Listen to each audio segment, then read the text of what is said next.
My name is Kelly Stowe. I bought a Ford F-150. We chose to go with the F-150 because I got a promotion at my job, and this is a good thing to have a work truck to make deliveries and whatnot. And we went with this truck. It has a V8. It had an extended bed. There's enough space in the back to fit people, which is always a big thing with trucks. I had good stereo, and it wasn't too old, and the mileage was good on it. This experience was different because the one time I've ever bought a car before was from a buddy, so I got the whole dealership experience. Anil was very knowledgeable about the car, even though it's a GMC and Chevy dealership. He felt like he knew what he was talking about. He knew enough about the Fords to let me know what to expect from it.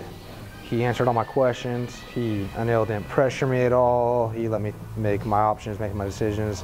When it came to buying the car, and I looked it over again, he kind of stood out of it and just let me look at the car and go over what I wanted to. He was quick, everything went well. The main factor was I saw the ad for the car on cars.com, so I had a list of dealerships I wanted to go to, and this one was the closest one. Yes, it is.